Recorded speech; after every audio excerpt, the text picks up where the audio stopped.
अल्हम्दुलिल्लाहि रब्बिल आलमीन वस्सलातु वस्सलामु अला अशरफिल अंबिया'i वल मुरसलीन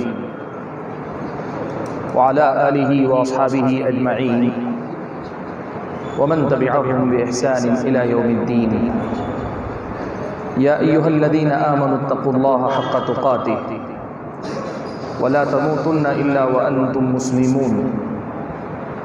या अय्युहन्नासुत्तक़ू रब्बकुमुल्लज़ी ख़लक़कुम मिन नफ्सिन वाहिदा व ख़लक़ मिन्हा ज़ौजहा व बस्स मिन्हुमा रिजालन कसीरन व निसाअ वत्तक़ुल्लाहा अल्लज़ी तसाअलून बिही वल अर्हाम इन्नल्लाहा काना अलैकुम रक़ीबा। या अय्युहल्लज़ीना आमनुत्तक़ुल्लाहा व क़ूलू क़ौलन सदीदा युस्लिह लकुम अअमालकुम व यग़फिर लकुम ज़ुनूबकुम व मन युतिइल्लाहा व रसूलहु फ़क़द फ़ाज़ फ़ौज़न अज़ीमा। अम्मा बअद, लायक़े सद एहतराम उलमाए किराम, बुज़ुर्गों, नौजवान भाइयों और पर्दा नशीन ख़वातीन इस्लाम, ये अल्लाह तबारक व तआला का फ़ज़्ल व करम है कि आज उसने हम और आपको उसके इस घर में इकट्ठा फरमाया। हम और आपको ये तौफ़ीक़ अता की कि कुछ सीखने सिखाने के लिए हम इस घर में इकट्ठा हों और अल्लाह तबारक व तआला हमारे शुक्र का इस हैसियत से भी मुस्तहिक़ है कि आज की इस मजलिस को हालांकि बहुत करीब वक्त में तरतीब पाई, लेकिन अल्लाह तबारक व तआला ने बड़े ही अच्छे अंदाज में इसको इस शक्ल में ज़ाहिर फरमाया जो हम और आप देख रहे हैं। आज की इस मजलिस में मैं कोशिश करूँगा कि आपके सामने तकरीर ना करूँ, बल्कि जिस तरह क्लास होती है, दर्स होता है, इस तरह रुक रुक कर कुछ बातें आपके सामने रखने की कोशिश करूँ। वजह ये है कि जो उन्वान मेरे सामने हैं, ये उन्वान एक तो तवील बहुत है, दूसरा है कि गहरा भी बहुत है, लेकिन उसके साथ साथ इसमें नज़ाकत भी बहुत है। बहुत सारी नाजुक बातें आती हैं जिनको उसी नज़ाकत के साथ समझना ज़रूरी है जिस नज़ाकत के साथ मैं आपके सामने रखूँ। उन्वान आपके सामने ज़िक्र किया गया, राफ़िदियत और उसके बरगुबार।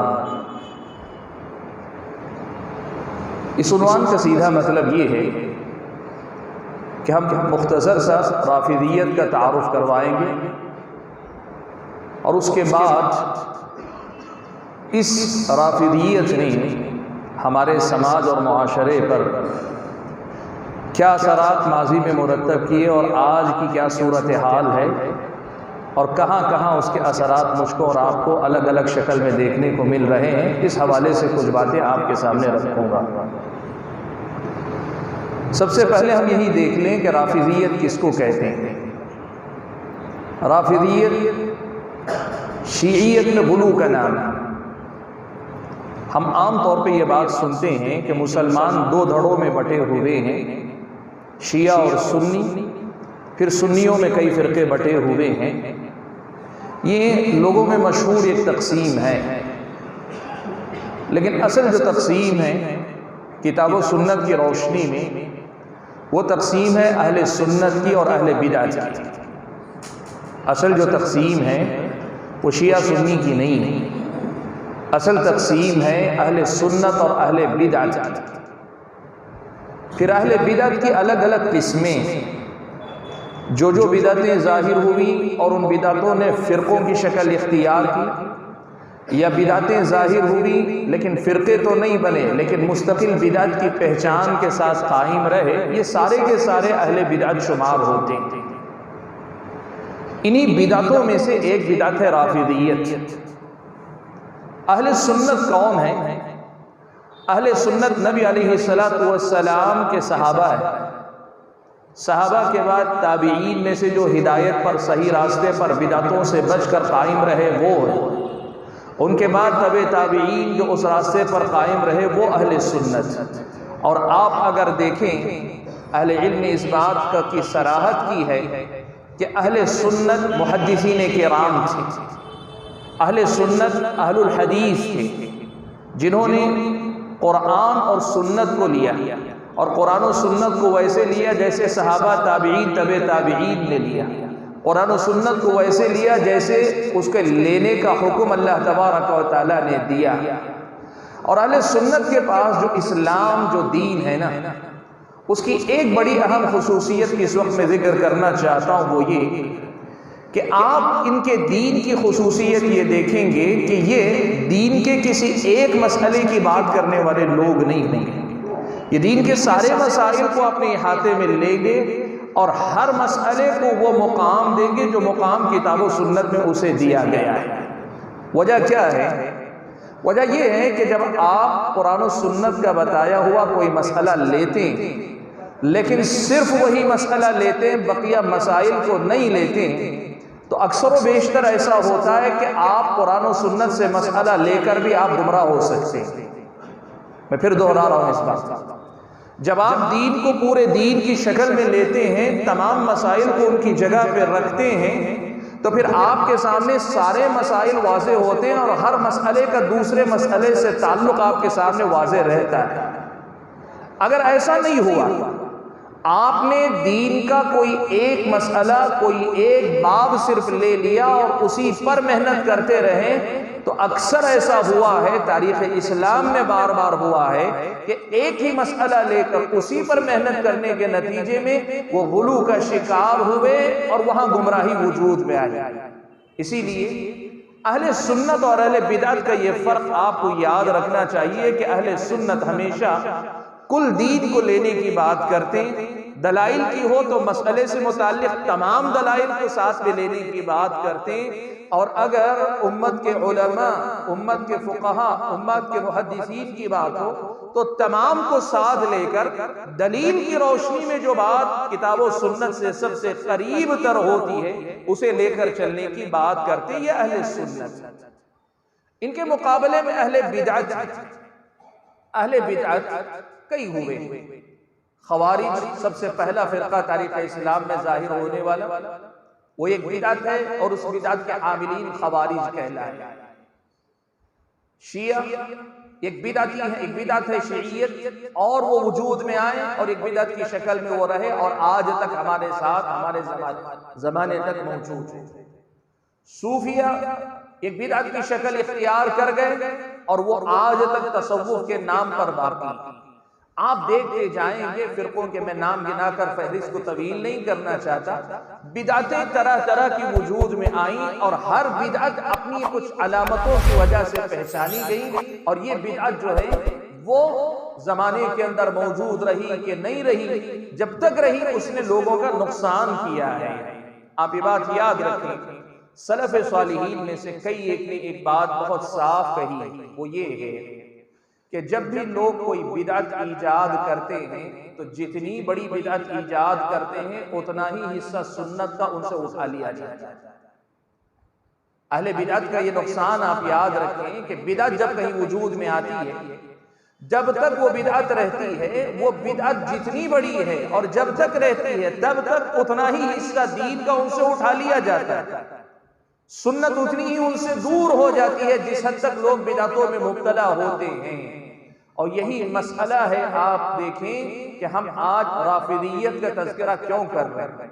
इसलिए कर रहे हैं कि ये और इसके जो असरात हैं ये समाज में जिस कदर फैलते जा रहे हैं उसी कदर ज्यादा हमारे और आपकी जिंदगी से वो दीन रुखसत होता जा रहा है जो दीन अहले सुन्नत का दीन, जो किताब और सुन्नत का दीन, जो सहाबा वाला दीन, जो ताबीईन और तबे ताबीईन वाला दीन है। बिदअतें जिस कदर ज्यादा लोग अपनाएंगे, सुन्नतें उसी कदर ज्यादा उठा ली जाएंगी। और आज यही मसला है कि हम इस मसले पे बात करने पे आए हैं कि ये राफिदियत क्या है और इसके असरात क्या हैं, इसके नुकसानात क्या हैं, ये आज आपको मैं बताना चाहता हूँ। मेरे भाइयों, मुख्तसरन मैं आपके सामने ये बात गिना दूं, राफिदियत किसे कहते हैं। आपको मालूम है प्यारे नबी सल्लल्लाहु अलैहि वसल्लम का इंतकाल हुआ। हजरत अबू बकर सिद्दीक रज़ियल्लाहु तआला अन्हु को उम्मत ने खलीफा मुंतखब कर लिया। बिल इत्तिफाक हजरत अबू बकर सिद्दीक रज़ियल्लाहु तआला अन्हु उम्मत के पहले खलीफा बने। उनके बाद हजरत उमर इब्न खत्ताब रज़ियल्लाहु तआला अन्हु को खलीफा बनाया गया। सारी उम्मत ने उन पर इत्तिफाक किया। उनके बाद हजरत उस्मान गनी रज़ियल्लाहु तआला अन्हु का इंतखाब अमल में आया शूरा के जरिए। 6 लोगों की जो शूरा हजरत उमर ने बनाई थी उन्होंने मुंतखब किया। हजरत उस्मान खलीफा मुंतखब किए गए, पूरी उम्मत ने उस पर इत्तिफाक किया। फिर बागियों ने हजरत उस्मान को शहीद कर दिया, लेकिन हजरत अली इब्न अबी तालिब रज़ियल्लाहु तआला अन्हु का इंतखाब मदीने के सहाबा, मदीने में मौजूद सहाबा ने किया। हजरत अली रज़ियल्लाहु तआला अन्हु के इंतखाब पर सबका इत्तिफाक हुआ। आप ये मसला समझें, हजरत अली की खिलाफत और इमामत पर सबका इत्तिफाक हुआ। हजरत मुआविया रज़ियल्लाहु तआला अन्हु ने जंग लड़ी हजरत अली रज़ियल्लाहु तआला अन्हु से जंग सिफ़ीन में। हजरत आयशा, हजरत तलहा, हजरत सुबैर ने तीनों ने जंग जमल में हजरत अली से जंग लड़ी या जंग पेश आई। ये हजरत अली के साथ जंग हुई, लेकिन ये बात आप याद रखें, ये दोनों जंगें हजरत अली की इमामत और खिलाफत के खिलाफ नहीं थी। हजरत अली की इमामत से उन्हें इख्तिलाफ नहीं थी, हजरत अली की खिलाफत पे उन्हें एतराज नहीं था। वो मानते थे कि हजरत अली खलीफा हैं। दोनों का मुतालबा ये था कि हजरत उस्मान के कातिलीन हजरत अली के लश्कर में छुप गए, शामिल हो गए। हजरत अली को चाहिए कि पहले उनसे खून का बदला लें, उसके बाद हम लोग सब मिलकर एक साथ रहेंगे। और अगर हम पहले आपकी इताअत कबूल कर लेंगे तो फिर हमें ये मुतालबा करने का हक भी नहीं रहेगा, आपकी इताअत में हम पाबंद कर दिए जाएंगे। इसी मसले पर बात में कह रहा हूं, चारों खुलफा का इंतखाब एक के बाद दीगरे होता गया। अबू बकर मुत्तफक अलैह, उमर मुत्तफक अलैह, हजरत उस्मान मुत्तफक अलैह, हजरत अली मुत्तफक अलैह रज़ियल्लाहु तआला अन्हुम अजमईन। चारों की खिलाफत हम अहले सुन्नत वल जमात के पास मुत्तफक अलैह खिलाफत है, ये मुत्तफक अलैह खिलाफत है। लेकिन हुआ क्या, तारीख इस्लाम इस बात पर गवाह है कि अब्दुल्लाह इब्न सबा नाम का एक यहूदी, अब्दुल्लाह इब्न सबा नाम का एक यहूदी, इसने जाहिरी तौर पर इस्लाम कबूल किया। जाहिरी तौर पर इसने इस्लाम कबूल किया और इस्लाम कबूल करने के बाद इसने क्या किया, इसने सबसे पहले मुसलमानों के अंदर कुछ ख्यालात फैलाने शुरू किए। और वो ख्यालात क्या थे, मैं तरतीब से नहीं जाऊंगा, खुलासा आपके सामने देता हूं। उसने सबसे पहले आले बैते रसूल सल्लल्लाहु अलैहि वसल्लम, खानदान रसूल सल्लल्लाहु अलैहि वसल्लम से मोहब्बत के मसले को लोगों के अंदर उभारना शुरू किया। उसने फिर ये बात लोगों में फैलाई कि अल्लाह के नबी के बाद खिलाफत के हकदार हजरत अली थे, या यूं कि खानदान रसूल के लोग ही नबी के बाद नबी की इमामत के नियाबत के हकदार थे, मनसब इमामत के हकदार आले बैते रसूल ही थे। और फिर उसके बाद आगे बढ़कर उसने ये कहा, जो बात अब्दुल्लाह इब्न सबा ने जो बुनियाद रखी वो इस मुकाम तक पहुंची कि ये कहा कि इमामत का इकरार अल्लाह के नबी ने लिया था। अल्लाह के नबी सल्लल्लाहु अलैहि वसल्लम ने कुरान में भी वो बातें बयान की थी अल्लाह के हुक्म से, लेकिन अबू बकर ने, उमर ने, फिर उस्मान ने, इन तीनों लोगों ने साजिश की। राफिदियत जो है वो क्या, मैं आपको मुख्तसर बता कहा कि इन तीनों लोगों ने एक के बाद दीगरे साजिश की और साजिश करके सबसे पहले तो हजरत अली की इमामत उनसे छीन ली, उनको इमाम बनने नहीं दिया, खलीफा बनने नहीं दिया अपने बाप। दूसरे नंबर पे ये काम किया कि सारे आले बैते रसूल पर जुल्म और जियादती करते रहे। अबू बकर भी जियादती करते रहे, उमर भी जियादती करते रहे, उस्मान भी जियादती करते रहे।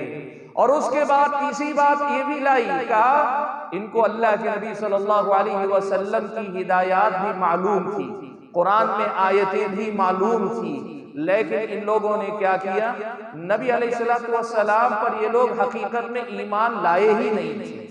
अबू बकर, उमर और उस्मान ये असल में अल्लाह के नबी पर हकीकत में दिल से ईमान नहीं लाए थे। ये लोग नबी के साथ हुए थे ताकि नबी के बाद हुकूमत को अपना सकें। इस तरह उन लोगों ने क्या किया, अबू बकर ने, उमर ने, उस्मान ने जियादती करते हुए, जुल्म करते हुए हजरत उस्मान तक के तीनों ने हजरत अली रज़ियल्लाहु तआला अन्हु को महरूम किया और खिलाफत को, हुकूमत को अपने हाथ में ले लिया। और यहां तक वो कहते हैं कि नबी अलैहिस्सलातु वस्सलाम के बाद गिने चुने चंद सहाबा के अलावा, अब ये चंद कितने हैं? किसी ने 6 सहाबा कहा, सहाबा में से सिर्फ 6।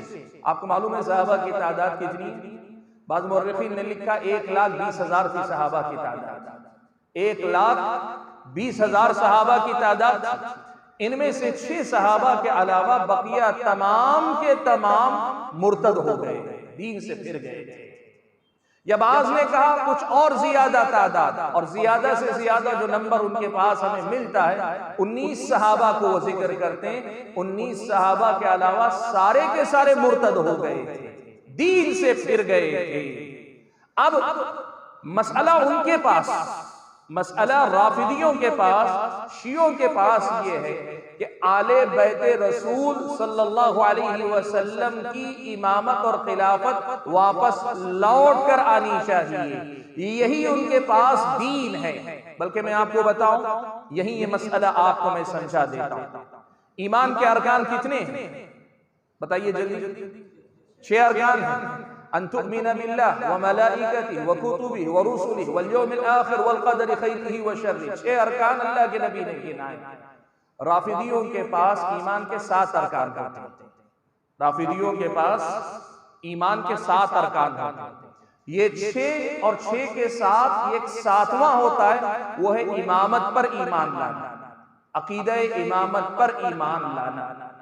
ये अकीदा इमामत क्या है, मैं आपकी इसकी वजाहत करूंगा, लेकिन आप यहां समझ लें। पहले नंबर पर वो ये कहते हैं जो 7 बातों को मानता है ना, उसे मोमिन कहते हैं। जो 7वीं बात को ना मानकर 6 बातें माने, उसे मुस्लिम कहते हैं। वो आप सबको मुसलमान कहते हैं, आपको वो मोमिन नहीं मानते। वो अपने आप को मोमिन और आपको मुसलमान कहते हैं। और ये भी एक धोखा है जब उनके मीडिया में आने वाले हज़रात आकर कहते हैं नहीं हम सब आपको मुसलमान मानते हैं। वो मुसलमान मानते हैं लेकिन आपको मोमिन नहीं मानते। वो मोमिन सिर्फ अपने आप को मानते हैं जो इमामत के अकीदे को माने। जो इमामत के अकीदे को ना माने उसे वो मुसलमान मानते, मोमिन नहीं मानते। मुसलमान ज़ाहिरी अहकाम के एतबार से उसके साथ मामलात हो सकते हैं, उसके साथ ताल्लुकात हो सकते हैं, और उसमें भी काफी तफसील है, इस वक्त उसकी गुंजाइश नहीं। लेकिन जो असल ईमान वाले जो हैं वो अपने आप ही को सिर्फ मानते हैं। इसीलिए मैं आपको बताऊं, हम तो ये बात अपने इलाके में देखते हैं, आप भी देखते होंगे, शिया हज़रात की तरफ से अगर कभी प्रेस रिलीज भी जारी होना, अपने अखबारात में आप देखें, कभी आज के बाद अगर पढ़ें अखबार में, उर्दू अखबारात में आप देखें, वो अपनी प्रेस रिलीज जारी करते हैं अपने किसी प्रोग्राम की, ऐसी किसी मजलिस की रिपोर्ट, तो वो अपने लिए मोमिनीन और मोमिनात ही के अल्फाज इस्तेमाल करते हैं। आपके लिए मुसलमान, अपने लिए मोमिन और मोमिना के अल्फाज ही वो इस्तेमाल किया गया।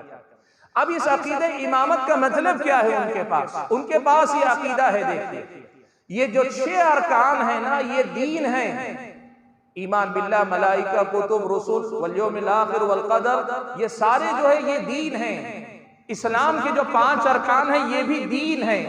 लेकिन उनका अपना अकीदा ये है कि दीन खुद ब खुद कायम नहीं होता, दीन को कायम करने वाला एक आदमी चाहिए, दीन को कायम करने वाला एक हो। जब वो दीन कायम करे तभी दीन कायम होता है, जब दीन को वो कायम करे तभी दीन कायम होता है। वो कहते हैं अल्लाह के नबी की जिंदगी में अल्लाह के नबी थे, और नबी के बाद नबी के खानदान ही का कोई फर्द अगर इमाम बने, खलीफा बने, तब दीन कायम होता है। अब वो अगर दीन कायम करे, वो अगर दीन कायम करे तो फिर दीन है। इसीलिए उनके अपने अकीदे के मुताबिक जुमा भी उसी वक्त वाजिब होता है जब वो इमाम जुमा कायम करे।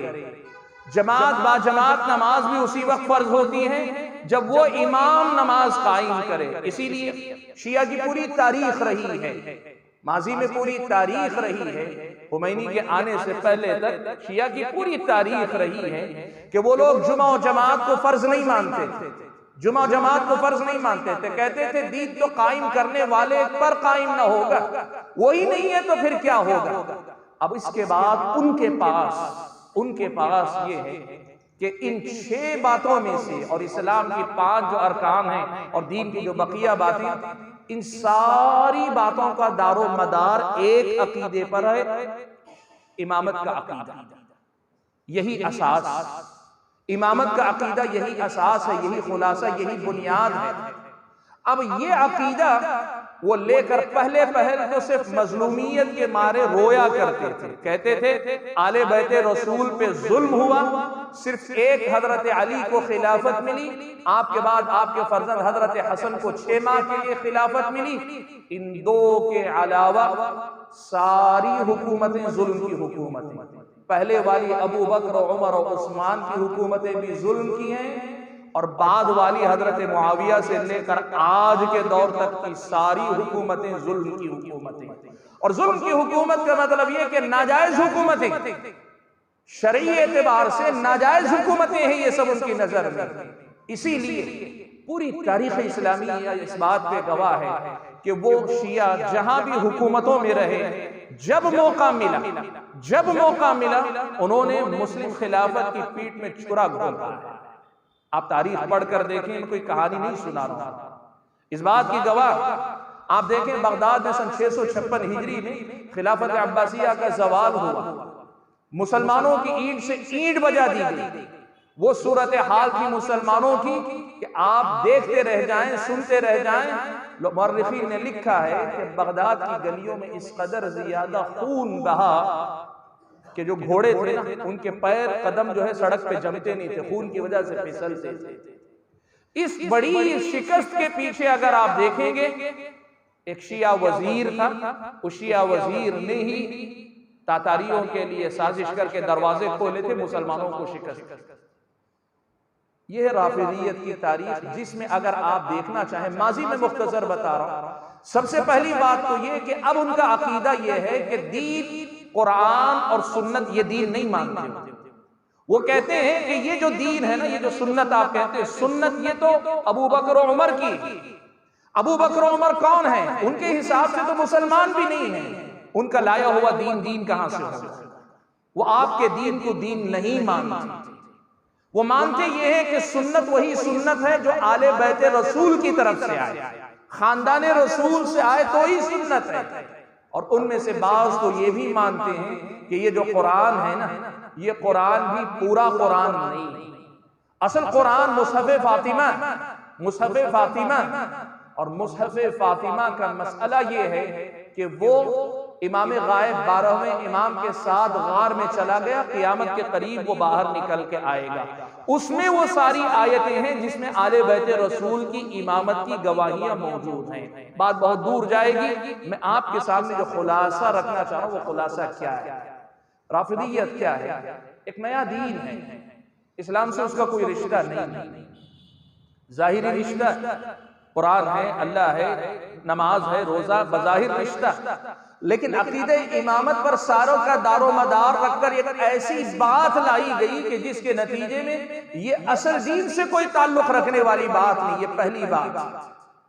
और दूसरी बात आपको जो मैं बताना चाहता हूं वो ये कि ये जहां ईमान और अकीदे के एतबार से नुकसानदेह है, वहीं तारीखी एतबार से मुसलमानों की 1450 साल तारीख गवाह है कि इनसे मुसलमानों का जितना नुकसान हुआ है, किसी और से इतना नुकसान सियासी सतह पर मुसलमानों का नहीं हुआ।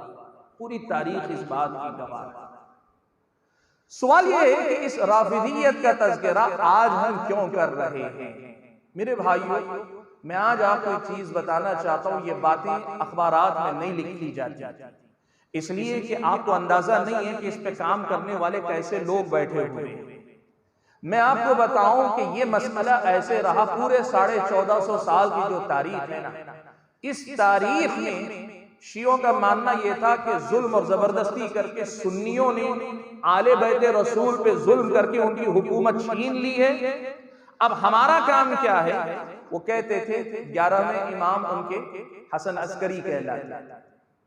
तारीख की सही तहकीक के मुताबिक हसन अस्करी की औलाद नहीं थी, लेकिन शियों का मानना यह है कि उनके एक फर्जंद, उनका मानना यह है कि उनके एक फर्जंद मोहम्मद बिन हसन, जिनको वो महदी कहते थे, इस्लामी शरीयत में एक महदी का जिक्र है, वो मोहम्मद इब्ने अब्दुल्लाह मिन बनी फातिमा, हजरत फातिमा की नस्ल से मोहम्मद बिन अब्दुल्लाह होंगे, क़ियामत के करीब आएंगे। ये महदी अलग है, ये अहले सुन्नत के पास। लेकिन शियों के पास ये है कि 12वें इमाम, उनका अपना अकीदा ये है कि वो गायब हो गए।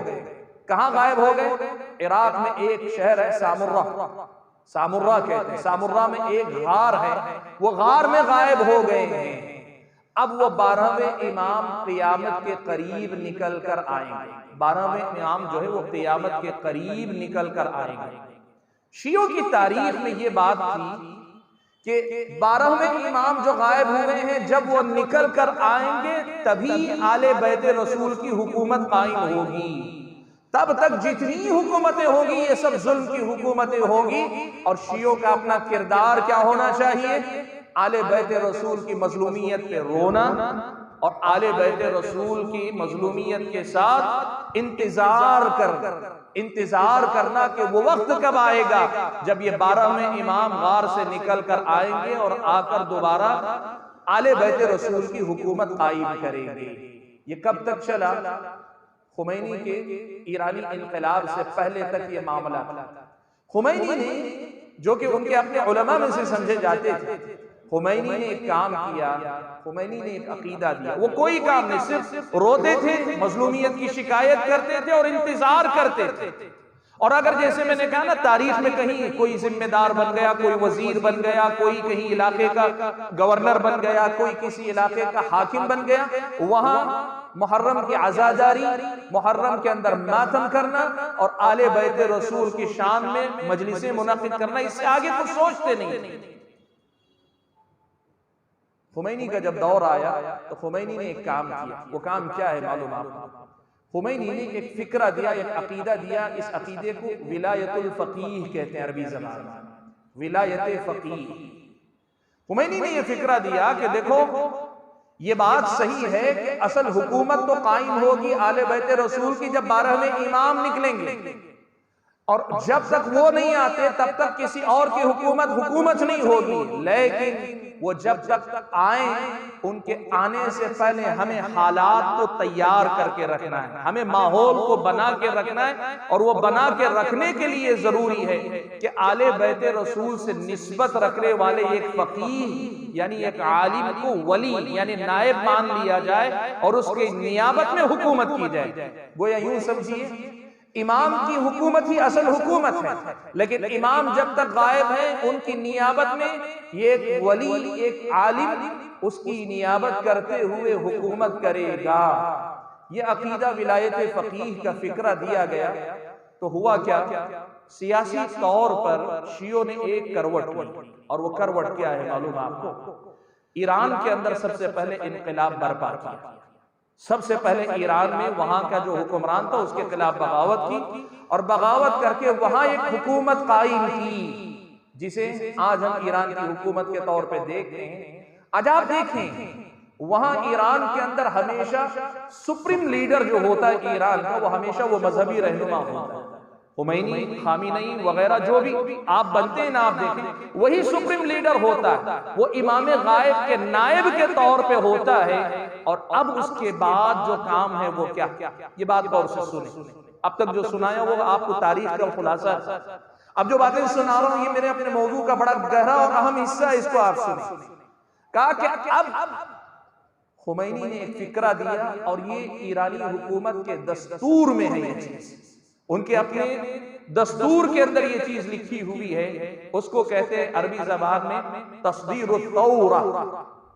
इनकलाब को फैलाना, एक्सपोर्ट करना, यानी ये जो इनकलाब की कैफियत लोगों ने ईरान के अंदर देखी कि वहां जो हुकूमतें कायम हैं उनको गिराकर उनकी जगह पर ऐसे लोगों को हुकूमत में लाना जो लोग आले बैत रसूल की तायीद करने वाले हों, ये फिक्र उसने दी। और इस फिक्र के नतीजे में अब इस वक्त ये हो रहा है पूरी दुनिया के अंदर। ये बात आप देखें कि जहां भी मुसलमान जहां कहीं हैं, सब जगह पर शीइयत की तबलीग की जा रही है, शीइयत की तबलीग की जा रही है। और ये ऐसे ग्रुप बनाए जा रहे हैं, मुसल्लह ग्रुप बनाए जा रहे हैं, तंजीमें बनाई जा रही हैं जो इलाकाई सतह पर असलहा वाले भी होंगी और साथ में मुबल्लिगीन की शक्ल में वो शीइयत की तबलीग भी करते जाएंगे। ये जो मिशन है ईरानी हुकूमत की सरपरस्ती में पूरे आलम इस्लाम में बड़ी तेजी से फैलाया जा रहा है।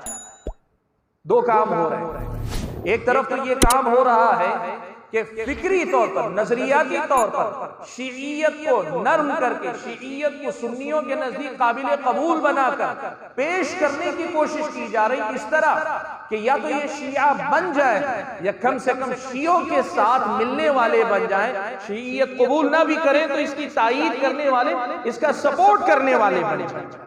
एक ये काम हो रहा है। और दूसरी तरफ हर जगह जहां जहां मुमकिन है मुसल्लह ग्रुपों को कायम करने की कोशिश की जा रही है। जैसे आप जानते हैं हसन नसरुल्लाह की हिजबुल्लाह है या दूसरी तंजीमें हैं, ये तंजीमें कायम की जा रही हैं। क्यों कायम की जा रही हैं? इसकी वजह यह है कि वो चाहते हैं, उनका अपना ये मानना है 12वें इमाम के दुनिया के अंदर निकल कर आने का जमाना करीब है। इमाम मेहदी के आने का जमाना करीब है, उनके इमाम मेहदी के आने का जमाना करीब आ गया है। अब सारी दुनिया के शियों को चाहिए कि वो तैयार रहें, हथियार भी लेकर और सारी चीजें तैयारी करके रखें। जैसे ही इमाम मेहदी आएंगे उनकी क़ियादत में हम फिर क्या करेंगे, सारी 14 सदियों का या पिछले जमाना जितना भी गुजरे, सारे जमाने में जो आले बैत पर जुल्म हुआ, आले बैत के मानने वाले शियों पे जो जुल्म हुआ, उस जुल्म का बदला सारे सुन्नियों से लेंगे। ये उनकी अपनी फिक्र है, इसी फिक्र पे वो काम कर रहे हैं। दो सतह पे काम हो रहा है, दो सतह पे काम हो रहा है। एक अफकारो नजरियात को जो है फैलाया जा रहा है, कैसे मैं वो आपके सामने जिक्र करूंगा। और दूसरी चीज ये हो रही है कि तंजीमें कायम की जा रही हैं, छोटी बड़ी, मुसल्लह गैर मुसल्लह, ऐसी कि या तो शिया की तायीद में हो या कुछ नहीं तो कम से कम शियों की हमदर्दी में हो। और आखिरी दर्जा ये है कि सुन्नियों के जो नुमाइंदा लोग हैं उनकी हमदर्दी कम से कम इनके दिलों से निकल जाए। ये दोनों काम बड़ी आपको अंदाजा नहीं किस कदर तेजी से ये काम कर रहे हैं। मैं आपको बताऊं, आपने आमतौर पे एक ही चीज सुनी है कि हिंदुस्तान से सऊदी अरब मदीना में पढ़ने के लिए हर साल उलमा जाते हैं, जाकर मदनी बनकर आते हैं। ये आप सुन रहे हैं ना, लेकिन आपको क्या मालूम है कि हिंदुस्तान से हर साल कुम की यूनिवर्सिटी में पढ़ने के लिए तलबा जाते हैं और शीइयत पढ़ के आके हिंदुस्तान में उसकी तबलीग करते हैं। आपको मालूम है ये बात? इधर मदनी है और उधर कुम के पड़े हुए फारिदीन है जो इस बात को फैलाने में लगे हुए। इस वक्त सारी दुनिया से, जिस तरह मदीना यूनिवर्सिटी ने सारी दुनिया से मुसलमानों को लाकर, तलबा को लाकर पढ़ाकर दीन फैलाने की कोशिश की, किताब और सुन्नत को फैलाने की कोशिश की, जिसके असरात दूर रस हैं, हूबहू यही मिशन ईरान इस वक्त चला रहा है। कुम की यूनिवर्सिटी में हिंदुस्तान से और ऐसे ऐसे करियों से बच्चों को उठा के ले जाते हैं, बुलाकर, उठा के मतलब रजामंदी के साथ, यानी अपनी जिम्मेदारी पे लेके जाते हैं। जिन करियों में माँ बाप शहरों की जिंदगी की तमन्ना नहीं कर सकते, वैसे वैसे करियों से ले जाकर बच्चों को पढ़ा रहे हैं और लाकर राफिदियत की तबलीग इस वक्त हिंदुस्तान के अंदर हो रही है। सिर्फ हिंदुस्तान नहीं, मैं आपको बताऊं, अफ्रीकी ममालिक जहां पर आप देखेंगे कि शीयत का कोई तारीखी पस मंजर नहीं, शियों का जो भी माजी रहा है ना कुछ आलम इस्लाम के कुछ इलाके, अफ्रीकी ममालिक में कहीं कुछ नहीं था। आज ये सूरत हाल है कि ईरानी हुकूमत के पैसों पर, उसकी तायीद पर, उसके सपोर्ट पर बड़े बड़े हुसैनियात कहते हैं, तबलीग के मराकिज हुसैनियात कहलाते हैं। शीइयत की तबलीग के मराकिज कायम किए जा रहे हैं। आप थाईलैंड में देखिए, आप जो है फिलीपीन में देखिए, आप सारे आलम इस्लाम जहां जहां मुसलमानों की अक्सरियत है वहां वहां राफिदियत को फैलाने की कोशिश की जा रही है। और आप यूं समझें, मुझे याद है तुरास कुवैत का एक बड़ा इदारा है, खैराती काम काफी वहां से होते हैं। वहां के एक बहुत बड़े जिम्मेदार हैं, मैं नाम नहीं लेना चाहता उनका, बहुत बड़े जिम्मेदार हैं। एक मुलाकात उनके साथ हुई थी तो उन्होंने एक काफी लंबी संजीदा गुफ्तगू, उन्होंने कहा इस वक्त सारी दुनिया इसराइल इसराइल इसराइल चिल्ला रही है। याद रखना चाहिए कि सुन्नी आलम इस्लाम यानी आलम इस्लाम में जो सुन्नी है ना, इसमें इस वक्त एक खतरा नहीं, दो खतरे हैं। एक तो इजराइल का खतरा है और दूसरी यहूदियों का, और दूसरी तरफ राफिदियों का खतरा। और उन्होंने कहा इजराइल का खतरा सबसे ज्यादा मीडिया में है, अखबारात में सब कुछ है, लेकिन वो मामला अभी भी फलस्तीन तक रुका हुआ है। लेकिन जो शीइयत का मसला है वो इतनी तेजी से फैल रहा है कि कोई अंदाजा नहीं कर सकता। आपको अंदाजा है? आपको मैं दावत देता हूं, इस वक्त देखिए आप माजी करीब की तारीख देखें। एक दौर था कि राफिदियों के पास कोई हुकूमत नहीं थी, वो रहते थे आलम इस्लाम के अंदर, जैसे हिंदुस्तान में, पाकिस्तान में, सब जगह, लेकिन कहीं हुकूमत नहीं थी। लेकिन इस वक्त आपको मालूम है उनके पास कितने मुल्क हैं या कितने ममालिक में उनकी अपनी एक अलग जो है पहचान है, उनका सियासी वजन माना जाता है। आप अगर देखेंगे, मैं आपको गिनाऊं, ईरान हो गया, इराक हो गया, मुल्क शाम हो गया, बहरैन को लेने के लिए कई मरतबा बगावतें कर चुके हैं। और उसी को कुचलने के लिए मलिक फहद ने अपने दौर में सऊदी अरब और बहरैन के दरमियान पुल तामीर किया था समंदर के अंदर दरमियान से, ताकि अगर जरूरत पड़े तो वो उस पर काबिज न हो सके, फौजी एक दूसरी जगह आसानी से मुंतकिल हो सके। ईरान को लेने की पूरी कोशिश, माफ कीजिए, बहरैन को लेने की पूरी कोशिश हुई। यमन पूरा का पूरा तकरीबन हाथ से जा चुका था। ज़ैदी शिया थे जो अहले सुन्नत से करीब तर थे, लेकिन सारे ज़ैदी शिया को इन्होंने राफिदी बना दिया। और आज हौसी जो है ना, पूरा यमन ईरान की झोली में डालने के लिए तैयार बैठे, उसी के लिए जंग चल रही है। इतना ही नहीं, कुवैत के अंदर बाकायदा कई बार इतनी कोशिश की गई। मैं आपको, अगर आप तारीख पढ़ सके तो जाके पढ़ के देखें, कुवैत की पुलिस ने एक मरतबा 5-7 साल पहले इतना बड़ा असलहे का जखीरा बारूद पकड़ा है कि अगर वो इस्तेमाल में आ जाता पूरा कुवैत उड़ जाता। कुवैत बहुत बड़ा मुल्क नहीं, कुवैत बहुत बड़ा मुल्क नहीं, छोटा सा मुल्क है। आप चाहें तो हिंदुस्तान के किसी बड़े शहर की तरह समझ लें। इतना बारूद असलहा पकड़ा गया कि अगर वो इस्तेमाल में आ जाता तो सारा कुवैत बर्बाद हो जाता। उसकी तैयारी उन्होंने करके रखी हुई थी। और इतना ही नहीं, मैं आपको बताऊं, इराक को पूरी तरह उनके हाथ में गया। मिस्र पर कब्जे की कोशिश की मुर्सी के दौर में, जब इख्वानुल मुस्लिमून की हुकूमत आई थी, मुर्सी के दौर में ईरान के साथ तालमेल के जरिए वहां भी हुसैनियात खोलने की इजाजत मुर्सी ने दी थी, वहां भी अपने कदम जमाने के लिए तैयार थे। और आज आपको मैं बोल रहा हूं, ये जाकर देखिए आप, काबतुल्लाह सऊदी अरब बीच में है। आप अगर देखेंगे चारों तरफ से जो है ऐसी कुव्वतें, या तो जो है मुल्क शाम में एक तो हुकूमत जो है बशार अल-असद, वो खुद राफिदी, बल्कि राफिदियों में और आगे है, वो अलवी है, नुसैरी हैं, और शियों के साथ उनका तालमेल है। और दूसरी तरफ हिजबुल्लाह, लेबनान के अंदर हिजबुल्लाह को बिठा के रखा है। और इतना ही नहीं, खलीजी ममालिक के अंदर मैं आपको बताना चाहूंगा, ओमान वो खलीजी ममालिक में रहता है, लेकिन अक्सर उसकी हमदर्दियां ईरान के साथ चलती हैं। एक तरह से आलम इस्लाम का जो मरकज है ना, उस मरकज को चारों तरफ से घेर कर वो सूरत हाल पैदा करने की कोशिश की जा रही है। और इसमें बैनुल अक़वामी सियासत का भी बहुत बड़ा किरदार है। आप पता नहीं कितना पढ़ते हैं अखबारात को, अमरीकी जो मैनेजमेंट है, हुकूमत, ओबामा के दौर में, आखिरी दौर में करीब था कि ईरान के न्यूक्लियर हथियार को वो मंजूरी दे देता, ये करीब था मसला। और फिर अभी भी इस वक्त जो मौजूद जो बाइडेन की हुकूमत है वो भी इस पे पर तोल रही है। लेकिन आप जानते हैं जैसे कि सियासी तौर पर जो तेल का अपना मामला है, सियासी ताल्लुकात का मसला है, एक तनाव, एक मुकाबला चल रहा है। मेरे भाइयों, ये सारी सूरत हाल क्यों मैं बता रहा था? ये पूरी सूरत हाल मेरे और आपके सामने बताती है राफिदियत क्या है। एक नया दीन है, दीन इस्लाम से, हकीकी दीन इस्लाम से उसका ताल्लुक नहीं है। और दूसरे नंबर पर आज वो किस मुकाम पे खड़ा है, आपके गले पे बैठा हुआ, आपको अंदाजा नहीं है। ऐसे माहौल में ये हमारी और आपकी जिम्मेदारी बनती है कि हम नजर रखें, हम समझें कि राफिदियत कहां से हमारे अंदर आ रही है और राफिदियत के लिए दरवाजे कहां से हमवार किए जा रहे हैं। वरना आप याद रखें, अगली नस्लें हमारी अक्लों पे मातम करेंगी। कैसे लोग थे, सारी दुनिया जानते थे, लेकिन इतने बड़े फितने को फैलते हुए देखा, कभी इसके बारे में उन्होंने सोचा तक नहीं।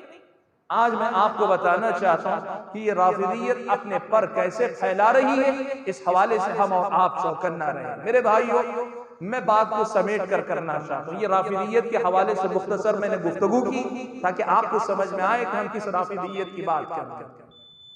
पहली बात मैं जो कहना चाहूंगा वो ये कि ये राफिदियत कैसे फैल रही है। इस सिलसिले में अल्लामा इब्न क़य्यिम रहमतुल्लाहि अलैहि की एक बड़ी अहम बात आपके सामने जिक्र करता हूं।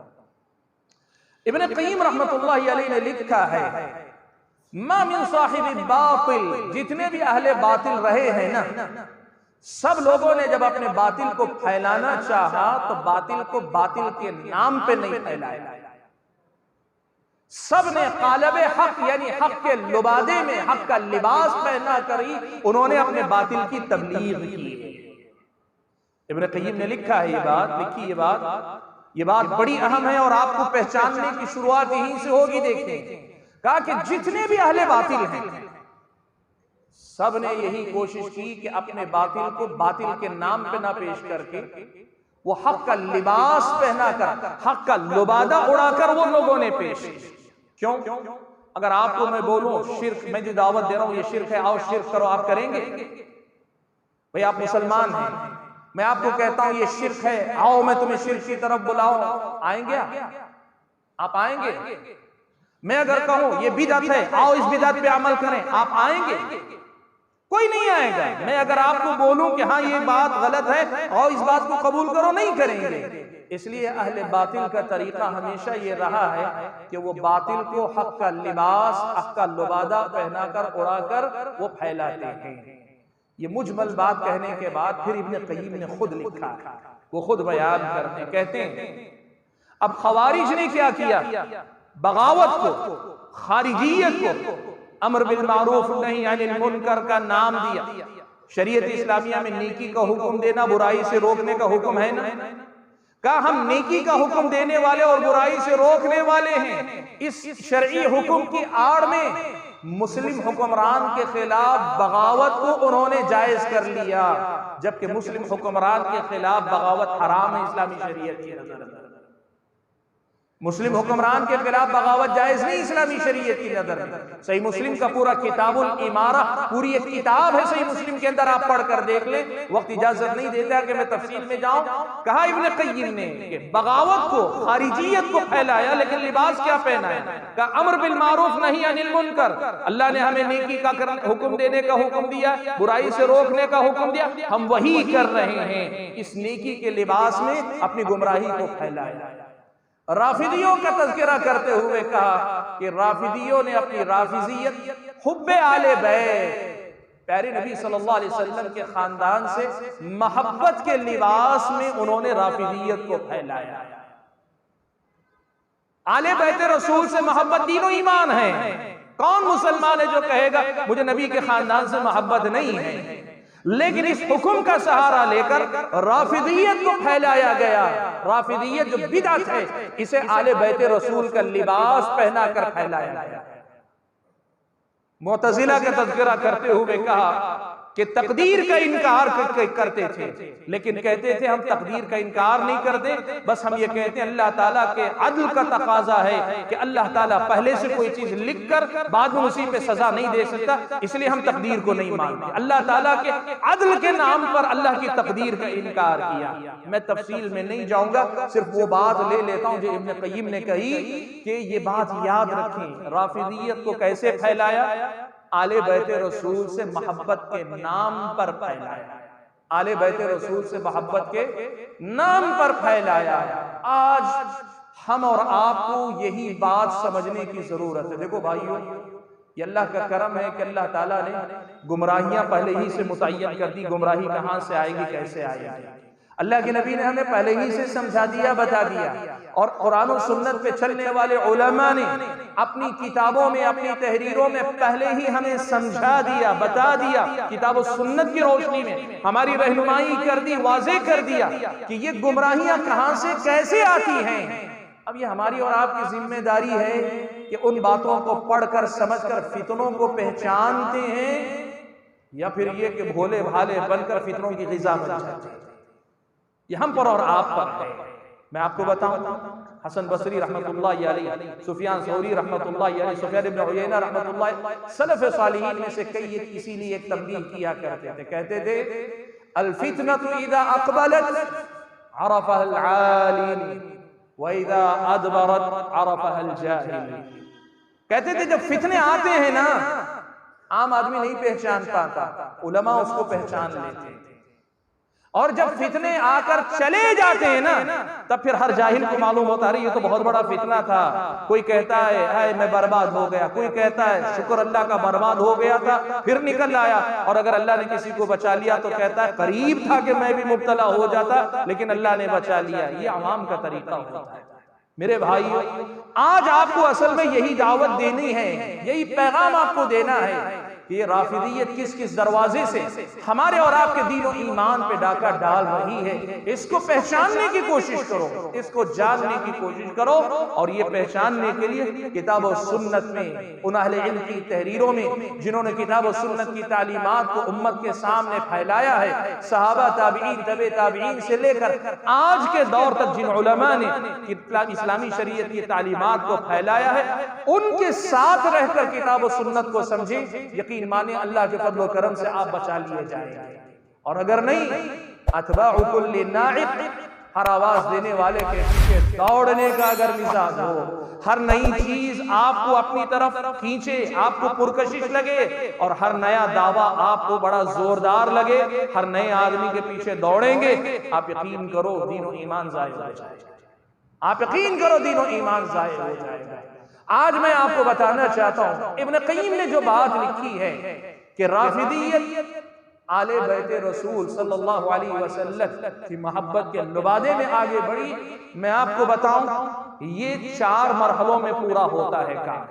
यानी आले बैते रसूल की मोहब्बत का नाम लेकर राफिदियत तक आदमी को कैसे पहुंचाया जाता है, ये 4 मरहले हैं। आप इसको याद रखना, ये 4 मरहले याद रखना, और देखना समाज और मुआशरे में लोग कहां कहां आपको इसमें मुब्तला नजर आते हैं, और ये भी देखना कहीं ऐसा तो नहीं कि आप भी कहीं 1-2 मरहलों के शिकार हो चुके। आप देखना इन मरहलों को, 4 मरहले हैं, मैं उनके लिए 4 लफ्ज इस्तेमाल करूंगा। तहब्बुब, तशय्युअ, तज़ल्लुम और रफ़। ये 4 जुमले मैंने 4 कलिमात इस्तेमाल किए, इनकी वजाहत करता हूं। सबसे पहला मरहला क्या होता है? देखिए, एक बात याद रखिए, इस्लामी शरीयत ने हम और आपको नबी अलैहिस्सलातु वस्सलाम अल्लाह से मोहब्बत करने का हुक्म दिया, अल्लाह के नबी से मोहब्बत करने का हुक्म दिया, और अल्लाह की खातिर अल्लाह के नबी से मोहब्बत करने का हुक्म दिया, और फिर अल्लाह और अल्लाह के रसूल की खातिर नबी के सहाबा से मोहब्बत करने का हुक्म दिया, और अल्लाह और अल्लाह के रसूल की खातिर नबी के खानदान के लोगों से मोहब्बत करना, जो ईमान लाए मोमिनीन आले बैत से मोहब्बत करने का अल्लाह ताला ने हम और आपको हुक्म दिया। इसलिए हम अहले सुन्नत के पास ये मसला बहुत वाज़े और दो टोक है। याद रखो, ये मसला हमारे पास वाज़े है। हम सहाबा की मोहब्बत को ईमान मानते हैं, सहाबा की मोहब्बत को हम लोग ईमान मानते हैं, और हम आले बैत रसूल की मोहब्बत को भी ईमान मानते हैं। हम दोनों की मोहब्बत को मानते हैं। अल्लाह के नबी सल्लल्लाहु अलैहि वसल्लम ने दोनों के बारे में अलग अलग हदीसों में फरमाया। हजरत अली से मुखातब हो के अल्लाह के नबी ने फरमाया, हजरत अली कहते हैं ये मेरे बारे में अल्लाह के नबी सल्लल्लाहु अलैहि वसल्लम का अहद इकरार है कि अली ला युहिब्बुका इल्ला मुमिन वला युबग़िदुका इल्ला मुनाफिक। ऐ अली, तुमसे मोहब्बत वही करेगा जो ईमान वाला होगा, और तुमसे बुग़्ज़ वही रखेगा, दुश्मनी वही रखेगा जो मुनाफिक होगा। अल्लाह के नबी ने हजरत अली के बारे में कहा, और यही बात अल्लाह के नबी ने सहाबा के बारे में कही। कहा अल अंसार ला युहिब्बुहुम इल्ला मुमिन वला युबग़िदुहुम इल्ला मुनाफिक, कि अंसार वो सहाबा हैं कि इनसे वही मोहब्बत रखेगा जो मोमिन होगा, और इनसे बुग़्ज़ वही रखेगा जो मुनाफिक होगा। इसलिए हमारे पास बुग़्ज़ अली भी मुनाफ़क़त है, बुग़्ज़ सहाबा भी मुनाफ़क़त है। हुब्बे अली भी ईमान है, हुब्बे सहाबा भी ईमान है। सहाबा की मोहब्बत भी दीन और ईमान है, आले बैते रसूल की मोहब्बत भी दीन और ईमान है। हम दोनों मोहब्बतों की बात करते हैं और दोनों से नाराजगी को दीन और ईमान के लिए खतरा महसूस करते हैं, खतरा करार देते हैं। इसमें कोई दो राय नहीं हम अहले सुन्नत वल जमात के पास। लेकिन राफिदियत कहां से शुरू करती है, मैं आपको ये बात बताना चाहता हूं। राफिदियत का पहला मरहला होता है तहब्बुब, और तहब्बुब से मुराद मैं कहना क्या चाह रहा हूं, मैं कहना ये चाह रहा हूं खास तौर पर आले बैते रसूल से मोहब्बत की दावत देना। इस्लाम ने जब सहाबा से मोहब्बत की बात भी कही, आले बैते रसूल से मोहब्बत की बात भी कही, तो आप सहाबा की मोहब्बत की भी बात कीजिए, आले बैते रसूल से मोहब्बत की भी बात कीजिए। लेकिन पहले मरहले में क्या करते हैं, एक आम आदमी को आले बैते रसूल से मोहब्बत की हदीसें सुनाते हैं। अल्लाह के नबी के खानदान से मोहब्बत, हजरत फातिमा से मोहब्बत, हजरत हसन और हुसैन से मोहब्बत, सय्यदा शबाब अहल जन्नत से मोहब्बत, अली रज़ी अल्लाह तआला अन्हु से मोहब्बत, नबी अलैहिस्सलातु वस्सलाम के खानदान से मोहब्बत। और सिर्फ इसी एक मोहब्बत का तज़किरा इतना ज्यादा करते हैं कि एक आम आदमी गैर महसूस तरीके से मोहब्बत के इस तवाज़ुन को बिगाड़ बैठता है, वो आले बैते रसूल से मोहब्बत ही के नाम का होकर रह जाता है। देखो याद रखो, आले बैते रसूल से दिलो जान से मोहब्बत करो, उतनी ही दिलो जान से सहाबा से भी मोहब्बत करो। सहाबा से दिलो जान से मोहब्बत करो, उतनी ही मोहब्बत आले बैते रसूल खानदान रसूल से करो। अगर आप ये देखते हैं कि एक आदमी आपके सामने सिर्फ नबी के खानदान और खानदान के अफराद की फजाइल, उनकी मोहब्बतें और उनकी खुसूसियात का खूब तज़किरा कर रहा है, तो फिर आप समझ लेना कि राफिदियत का पहली सीढ़ी आपको वो चढ़ा रहा है। इस वक्त सोशल मीडिया में, यूट्यूब पर, फेसबुक में आप देख लें कितने ऐसे मुबल्लिगीन हैं जो इस मिशन पे लगे हुए हैं। वो कोई राफिदियत की बात नहीं करते और बज़ाहिर शिया को गालियां भी देते हैं, लेकिन चुपके से आपको इस मरहले पे पहले ले आते हैं कि आप खास खानदान रसूल से मोहब्बत की बात करें। आज मैं एक बात आपको बता देता हूं, देखो मेरे भाइयों, हर सहाबी की अगर अलग अलग खुसूसियात देखें ना, हर सहाबी के बारे में एक ऐसी हदीस आपको मिल जाएगी जो किसी और सहाबी को वो फजीलत हासिल नहीं। हर सहाबी, हजरत अबू बकर सिद्दीक के बारे में अल्लाह के नबी ने क्या कहा मालूम है आपको? अल्लाह के नबी ने कहा कि जिन लोगों ने जितने भी मुझ पर एहसान किए, मैंने सबके एहसान उतार दिए, सबके एहसानों का बदला मैंने चुका दिया, सिवाय अबू बकर के एहसान के कि उसका बदला तो अल्लाह ताला देगा। ये अल्लाह के नबी ने किसी और के बारे में नहीं कहा। ये बात अल्लाह के नबी ने किसी और के बारे में नहीं की, बतौर मिसाल में कह रहा हूं, वरना अबू बकर की ऐसी और कोई खुसूसियात। अल्लाह के नबी ने हजरत उमर के बारे में बाज बातें वो कही जो अबू बकर के बारे में नहीं कही। हजरत उमर के बारे में अल्लाह के नबी ने क्या कहा? अगर मेरे बाद कोई नबी होता तो क्या होता? उमर होता। बड़ी मशहूर बात आपके पास है ना, आप लोग सुनते ही ये बात कि अल्लाह के नबी ने कहा। ज्यादा सही बात यह है कि अल्लाह के नबी सल्लल्लाहु अलैहि वसल्लम ने जो बात कही हजरत उमर के बारे में, वो बात यह है कि अल्लाह के नबी सल्लल्लाहु अलैहि वसल्लम ने ख्वाब में देखा कि आपने एक आपके सामने तश्त लाया गया जिसमें दूध भरा हुआ, आपने पिया, उसके बाद आपने हजरत अबू बकर को दिया, उन्होंने थोड़ा पिया, फिर उसके बाद अल्लाह के नबी सल्लल्लाहु अलैहि वसल्लम ने उमर को दिया, कहा इतना पिया कि यहाँ तक कि उनकी जो बाछे हैं ना, यहाँ से दूध बहने लगा। साहबा ने पूछा अल्लाह के नबी आपने इसकी क्या ताबीर निकाली? कहा इल्म। बज़ाहिर मालूम होता है कि उमर का इल्म अबू बकर से बड़ा है, फजीलत मालूम होती है ना। ऐसे आप देखें हजरत उमर के बारे में अल्लाह के नबी ने कहा कि उमर जिस गली तुम दाखिल हो जाओ शैतान उस गली दाखिल नहीं होगा। अल्लाह के नबी ने कहा नहीं।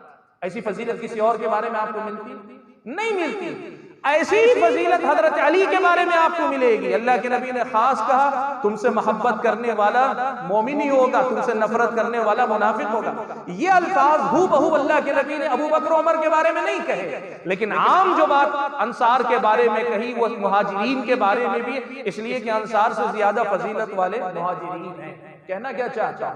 बताना ये चाहता हूं मेरे भाइयों, यहाँ अहले सुन्नत का वो ज़ाबिता याद रखो कि अहले सुन्नत ये मानते हैं कि हर सहाबी की कुछ ऐसी खुसूसियात हैं जो दूसरे सहाबी को नहीं हैं, लेकिन तमाम खुसूसियतों का इहाता किया जाता है तो अबू बकर पहला है वो पहला ही रहेगा, उमर दूसरा है वो दूसरा ही रहेगा, उस्मान तीसरा तीसरा, अली चौथा चौथा ही रहेगा। ये हमारे खुलफाए अरबा ये चार के चार इसी तरतीब में रहेंगे। इस तरतीब के पलटने पलटने का कोई सवाल हमारे पास पैदा नहीं होता। मैंने क्यों ये बात कही?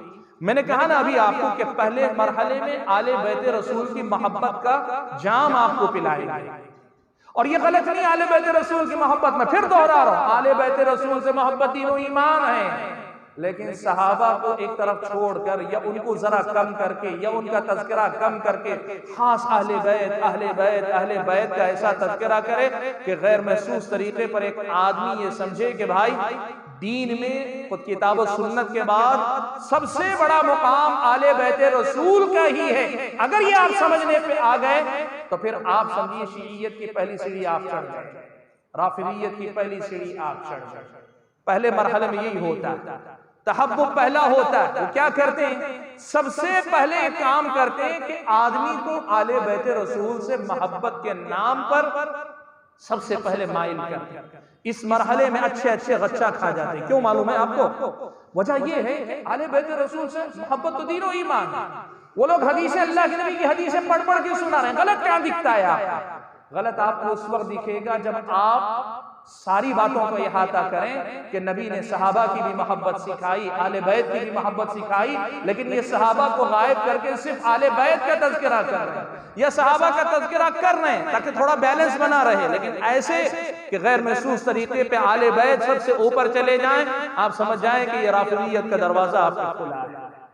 अच्छी बात, ये पहला मरहला कि मोहब्बत आले बैत। अब उसके बाद दूसरा मरहला है तशय्युअ का।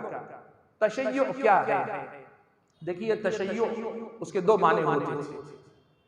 मुतक़द्दिमीन यानी सहाबा ताबीईन तबे ताबीईन का जो जमाना था, उस जमाने में तशय्युअ का मतलब ये था कि कोई आदमी हजरत उस्मान के मुकाबले में हजरत अली को अफजल करता था, हजरत अली को हजरत उस्मान से अफजल करार। आप एक बात समझे, यहां दो अलग मसले, अबू बकर उमर सबसे अफजल, उस्मान उनके बाद तीसरे नंबर पे अफजल, चौथे हजरत अली। वहीं दूसरा मसला है फजीलत अलावा इमामत यानी खिलाफत, अबू बकर की खिलाफत मुसल्लम, उमर की खिलाफत मुसल्लम, उस्मान की खिलाफत मुसल्लम।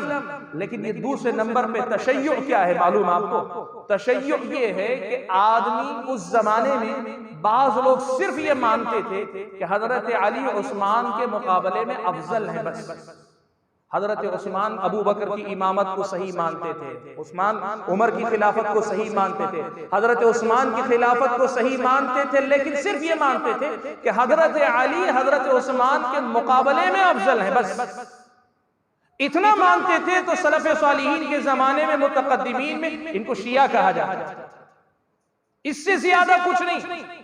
सहाबा में हजरत अली को अबू बकर उमर से अफजल नहीं मानते थे वो लोग, वो हजरत अली की वजह से इन तीनों की खिलाफत को खत्म करने की बात नहीं करते थे। लेकिन ये जो तशय्युअ है ना, इस तशय्युअ किसको कहते थे? सिर्फ हजरत अली को हजरत उस्मान के मुकाबले में अफजल मानना।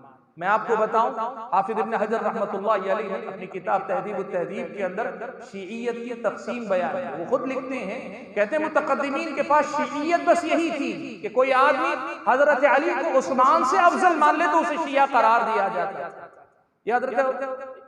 इब्न हजर रहमतुल्लाह अलैहि ने लिखा। और मैं आपको बताऊं, सही बुखारी की रिवायत है, अबू दाऊद वगैरह की रिवायत है, हजरत अब्दुल्लाह इब्न उमर रज़ियल्लाहु तआला अन्हुमा की रिवायत, और ये बुखारी के अलावा अबू दाऊद और मुसन्नफ के अंदर भी है, साथ में अस्सुन्नह इब्न अबी आसिम हदीस की कई किताबों में आई है, जिसमें हजरत अब्दुल्लाह इब्न उमर कहते हैं कि रसूल अकरम सल्लल्लाहु अलैहि वसल्लम के जमाने में हम सबसे पहले हजरत अबू बकर को अफजल मानते थे, उसके बाद हम उमर को अफजल मानते थे, उसके बाद हम उस्मान को अफजल मानते थे, फिर उसके बाद सहाबा के दरमियान हम मुआजना नहीं करते थे। क्या मतलब है मेरे भाई? आप इस हदीस को समझो, बड़ी अहम हदीस है।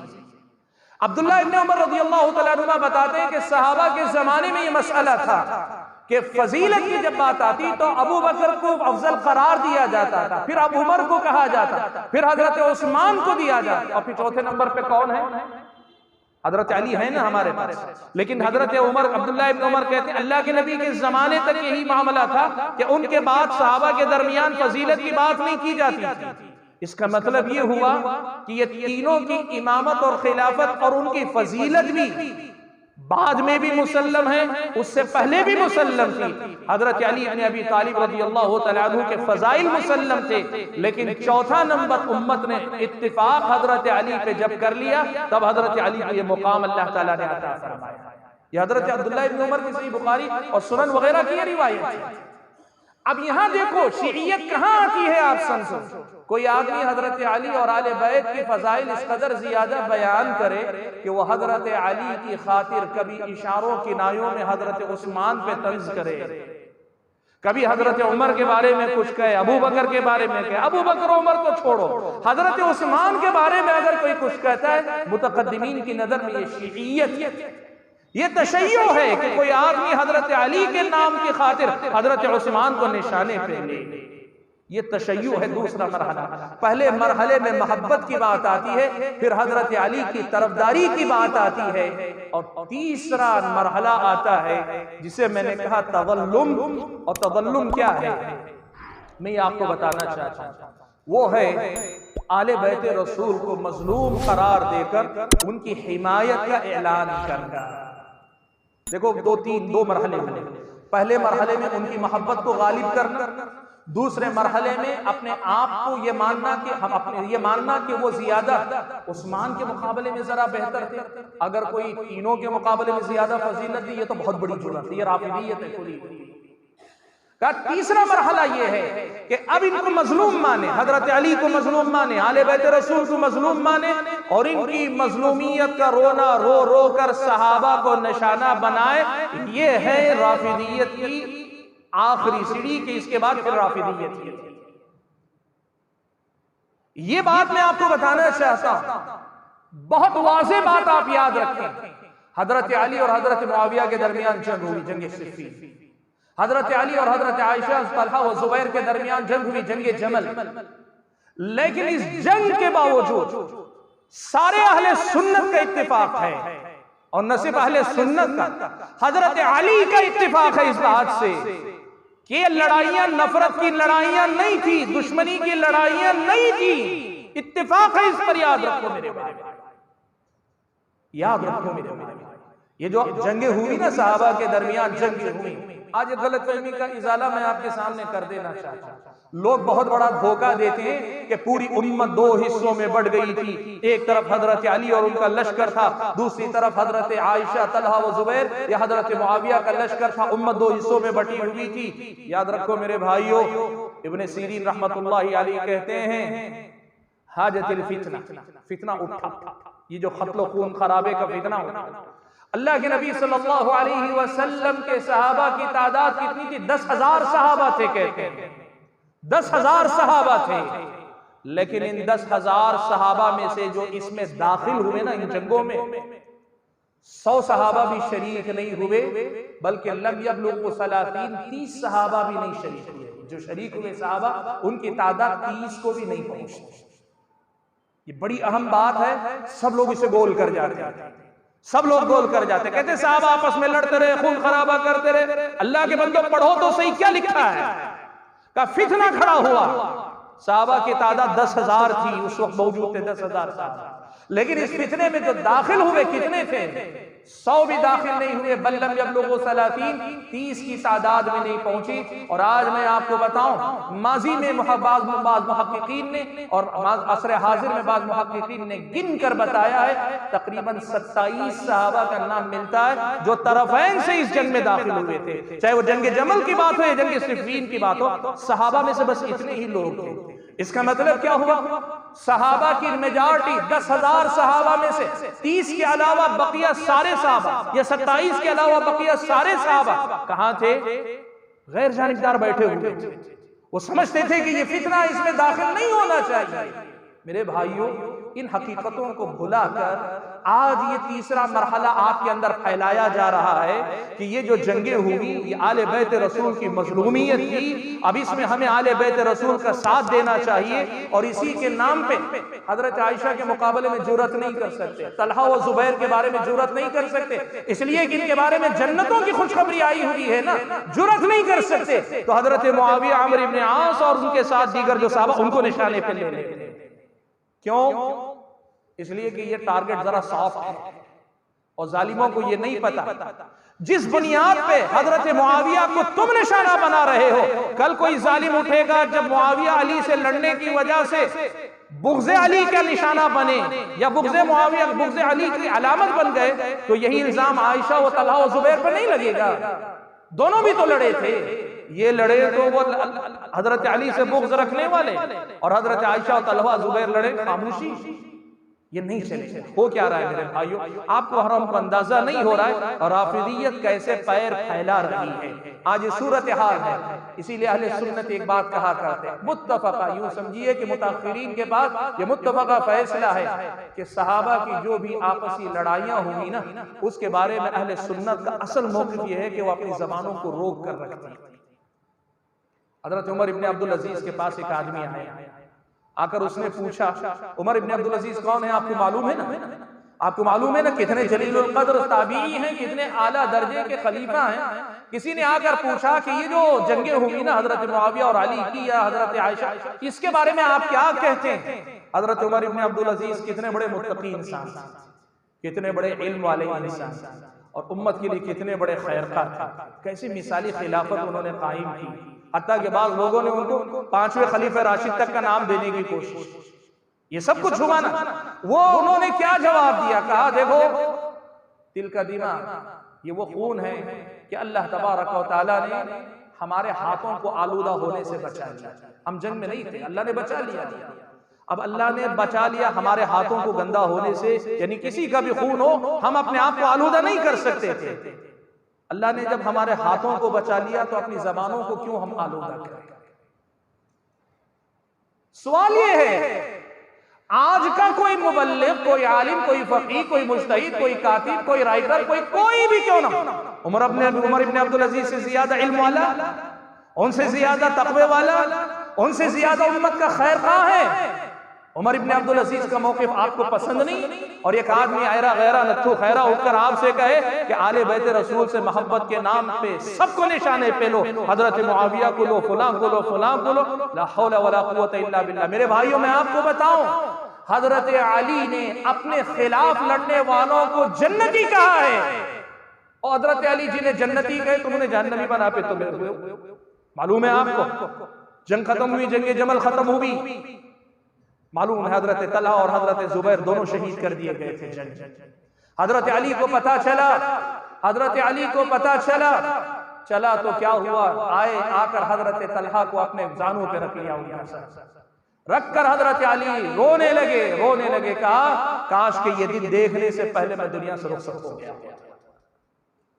हजरत अली अपने साथ जो लोग लड़े उनके साथ उनका मौक़िफ़ ये, अब इसको क्या कहते हैं, हजरत अली के अखलाक थे, अल्लाह के बंदे अखलाक नहीं, उनका ईमान था, उनका मौक़िफ़ था। वो उन्हें जहन्नमी नहीं मानते थे, वो उन्हें गुमराह नहीं मानते थे, वो मानते थे कि उन्होंने इज्तिहाद किया है, गलत था उनका इज्तिहाद, लेकिन बहरहाल वो मोमिन थे, मानते थे। आपको मालूम है हजरत तलहा के बेटे से हजरत अली का सामना हुआ तो हजरत तलहा ने के बारे में हजरत अली ने क्या कहा मालूम है? कहा कि सुनो, मैं और तुम्हारे बाप उन लोगों में से हैं जिनके बारे में अल्लाह ताला ने कहा अला सुरुरिन मुतकाबिलीन, जन्नत में तख्त पर एक दूसरे के आमने सामने हम बैठे हुए होंगे और हंसते मुस्कुराते एक दूसरे से बात करते रहेंगे, मैं और तुम्हारे बाप दोनों उन लोगों में से। सुभान अल्लाह। मेरे भाइयों, ये है सहाबा का तरीका, ये अहले सुन्नत का तरीका, ये राफिदियत है कि सहाबा की इन जंगों का तज़किरा छेड़कर लोगों के अंदर राफिदियत फैलाने की कोशिश की जाए और ये कहा जाए कि नहीं, सहाबा हजरत अली के खिलाफ उठने वाली तलवार को हम ये कर देंगे, वो कर देंगे। अल्लाह के बंदो, याद रखो, मैंने कहा वो हजरत अली के खिलाफ बगावत इस माने में नहीं थी कि हजरत अली की खिलाफत को नहीं मानते, या हजरत अली रज़ी अल्लाह तआला अन्हु के खिलाफ जो है कोई तख्ता पलट किस्म की बगावत का मामला नहीं था। ये मामला हजरत उस्मान के खून के मुतालबे का था।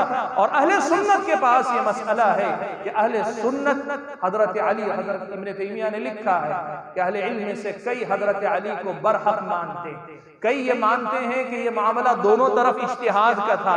हजरत अली रज़ी अल्लाह तआला अन्हु या उनके साथ जो सामने फरीक था, चाहे जंग जमल में हजरत आयशा, तलहा व जुबैर हो, या इधर हजरत मुआविया और उनके साथी अमर इब्न आस और दीगर साथी रिज़वानुल्लाहि अलैहिम अजमईन, सब के सब सहाबा हैं। इसीलिए अहले सुन्नत कहते हैं अपनी जबानों को रोक के रखो। और राफिदियत आपको कहती है कि नहीं, आले बैत रसूल से मोहब्बत का तकाजा है कि तुम लाजिमी तौर पर इन मसाइल में गुफ्तगू करो और हजरत मुआविया को, हजरत अमर इब्न आस को और फलां को तुम इल्जाम दो। और जब आदमी इस मुकाम पे आ जाता है तो फिर उसके बाद अगला मरहला राफिदियत का ही होता है कि दो टोक सहाबा के बारे में गाली देना शुरू करता है। मैं आपको बताऊं कि YouTube चैनल पे जो चली हुई है फजा सहाबा के बारे में और राफिदियत फैलाने, ऐसा ही एक आदमी अभी करीब में जयपुर में गया हुआ था, मुझे पता चला एक नौजवान, अलीदीस नौजवान, उसे हदीस सुनाकर किसी ने जो है ये सबक पढ़ा दिया। वो कहता है मेरे जिस्म पे कभी आ रही है अगर मैं नकल करूं, ऑडियो सुनकर मैं काफी देर तक अपने आप को संभाल नहीं सका। कहता है मुआविया का क्या जिक्र करते हो, वो तो मुनाफिक था। ला हौला वला कुव्वता इल्ला बिल्लाह। ये राफिदियत है मेरे भाई। वो कैसे पहुंचा, वो भोला आदमी, उसे क्या मालूम है, वो आम इंसान, कोई आलिम की बात नहीं कर रहा, आप जैसा एक नौजवान है। मसला ये है कि उस बेचारे को पता नहीं कि उस पे कैसा शब्खू मारा गया है, कैसे उसके ईमान और अकीदे पे डाका डाला गया, उसको पता भी नहीं। मेरे बेचारे, मेरे भाइयों, ऐसे जो है राफिदियत कदम ब कदम आती है, आपको पता भी नहीं चलता राफिदियत कैसे आपके दरवाजों पे दस्तक दे रही है। याद रखो ये चार मरहले, पहले आले बैत रसूल की खुसूसी मोहब्बत का तज़किरा, दूसरी सारी मोहब्बतों को नजरअंदाज कर। मैं फिर दोहरा दूं ताकि कोई गलत फहमी में ना रहे, आले बैत रसूल की मोहब्बत दीन और ईमान है, सहाबा की मोहब्बत दीन और ईमान। सबसे मोहब्बत करो, याद रखो सबसे मोहब्बत करो। और कैसे सबसे मोहब्बत होती है, कैसे सबसे मोहब्बत हो सकती होती है, उसका तरीका ये है, माँ बाप अगर आपस में लड़ बैठे तो आप एक तरफ हो जाएंगे, कहते नहीं ये माँ है वो बाप है, ना मुझे मैं इससे दूर हो सकता ना उससे, दोनों मेरे। हाँ उनके दरमियान फर्क हो सकता है, कभी इनकी तरफ से कभी, हमें नहीं पता, जो होगा अल्लाह ताला के पास, लेकिन मेरे लिए तो दोनों माँ बाप हैं। ये होता है कि नहीं होता है, हम अपने घरों में देखते हैं, हम अपने घरों में देखते हैं, माँ भी चाहिए बाप भी चाहिए, ये दोनों हमारे माई बाप हैं। आले बैत रसूल और सहाबा से मोहब्बत करो। मैंने कहा पहले नंबर पे खास आले बैत मोहब्बत का दावा करना, दूसरे नंबर पर आले बैत रसूल के तरफदार हो जाना। खास तरफदारी गलत नहीं, सिर्फ उनकी तरफदारी करने के नाम पे सहाबा की मुखालफत के लिए जहन हमवार करना, उसकी बात हो रही। और तीसरे नंबर पे बात आती है, वो क्या है, और वो है सहाबा की आले बैत रसूल को मजलूम कहना। आपको मालूम है इसमें कमाल क्या होता है, आले बैत रसूल मजलूम है, मजलूम है, मजलूम है, मजलूम है। आपके बारे आपके सामने ये नहीं कहा जाता जालिम कौन है, ये नहीं बोला जाता। क्यों बोलो, आपको मालूम है इसमें क्या है, लेकिन इंसान की नफ्सियात। अगर आपको कहा जाए वो मजलूम है, वो मजलूम है, आपकी हमदर्दी तेजी से बटोरेंगे। और अगर आपको कहें अबू बकर जालिम है, उमर जालिम है, उस्मान जालिम है, फौरन भाग जाएंगे। एक बार आपके दिल में उनकी मजलूमियत का एहसास बिठा दिया, आपने मान लिया कि वो मजलूम है, तो खुद ब खुद ये तय हो जाए कि जालिम कौन है। वो बोलने की जरूरत उनको नहीं, वो फैसला आपका दिमाग आपको समझा देगा, यह आपके साथ हो रहा है। और जब ये हो जाता है तो आखिरी मरहले में राफिदियत आती है। और सहाबा के बारे में याद रखो मेरे भाइयों, सलफ सालिहीन कहा करते थे मुआविया सित्रुन लि अस्हाबी मोहम्मद, हजरत मुआविया सहाबा कराम का पर्दा है, सहाबा कराम का पर्दा है। कोई ये समझता है कि मैं सिर्फ हजरत मुआविया के बारे में बोल रहा हूँ, दूसरों को नहीं। सुनो सहाबा के बाद ताबीन, तबे ताबीन, सलफ सालिहीन की दीन की समझ उनको ये बताती थी मुआविया सित्रुन लि अस्हाबी मोहम्मद, मोहम्मद अस्हाबे रसूल का पर्दा है। अगर पर्दा हटेगा लोग घर में दाखिल हो ही जाएंगे। जो पर्दा हटाने की जरूरत करेगा ना, वो घर में दाखिल होने की भी जरूरत करेगा। जो पर्दे का लिहाज रहेगा रखेगा वही घर से बाहर रहेगा। और आप पर्दा रखो, अल्लाह के बंदा पर्दा रखो। राफिदियत कहां से आ रही है? पहले दीन और ईमान जाएगा और उसके बाद ये पूरी जो सुन्नी दुनिया है इसके अंदर राफिदियत का गलबा होगा, सियासी इनकलाबात होंगे और इसकी गिजा आप बनेंगे। आपके हाथों आपके अपने लोगों का सब कुछ बर्बाद किया जाएगा। जैसे मैंने उन मुल्कों के नाम लिए, खलीजी ममालिक के अंदर, अफ्रीकी ममालिक के अंदर, एशिया, साउथ ईस्ट एशिया जो है, साउथ ईस्ट एशिया जिसे कहा जाता है, उसके अंदर आप देखिए क्या कुछ हो रहा है। मेरे भाइयों, ये हुआ राफिदियत जिस दरवाजे से दाखिल हो रही। एक दरवाजा, वक्त है 20 मिनट, 20 मिनट, 20 मिनट मिल जाएगा, अजान होने एक बजे। दूसरा एक दरवाजा मैं आपके सामने बताना चाहता हूं। राफिदियत के लिए कहां जगह, जो कहां मैदान हमवार हो रहा है, मैं एक मसला आपको बताना चाहता हूं। देखिए, हमारे पास बहुत सारी ऐसी तंजीमें हैं जो इस्लाम के सियासी गलबे के लिए कोशिश करने की बात करती हैं। अरब दुनिया के अंदर भी, हमारे अपने बर्रे सगीर के अंदर भी, हर मुल्क में अलग अलग नाम से तंजीमें।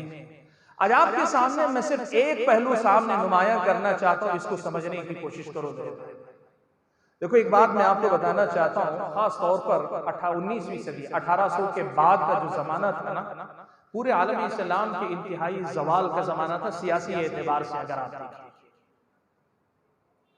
एक तरफ ब्रिटिश एम्पायर था, दूसरी तरफ फ्रांसीसी इस्तेमार, फ्रेंच एम्पायर था।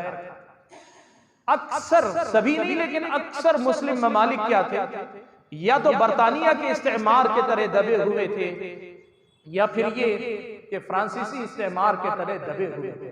पॉलिटिकली जिसे कहते हैं, सियासी तौर पर जवाल का बहुत बुरा दौर मुसलमान देख रहे थे।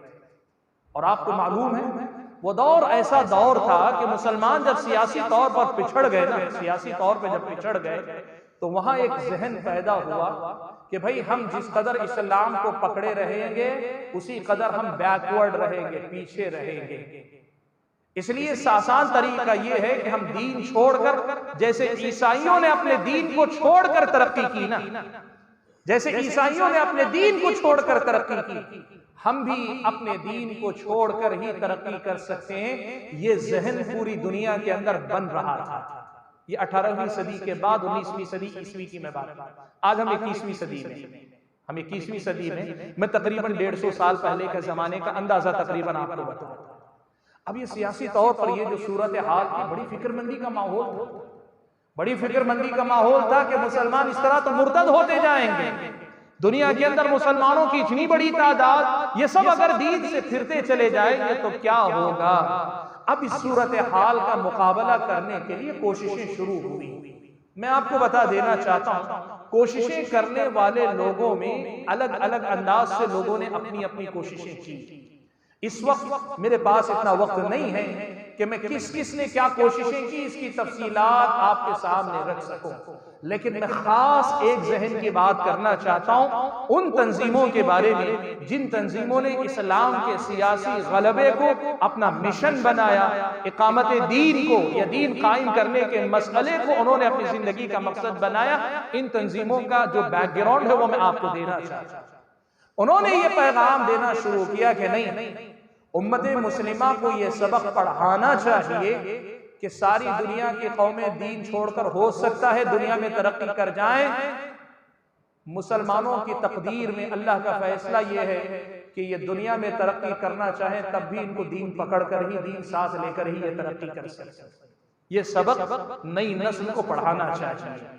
ये हुआ और इसके लिए मेहनतें शुरू हुई।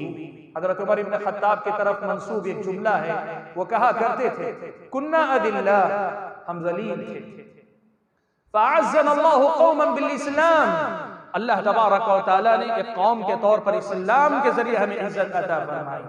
फ़मतबतग़ैना अल-इज़्ज़त बिग़ैरि, अब इस्लाम को छोड़कर दुनिया में इज्जत हासिल करना चाहेंगे, इज्जत मिलना तो दूर की बात, अज़ल्लनल्लाह, अल्लाह ताला हमें ज़लील और रुस्वा करके छोड़े।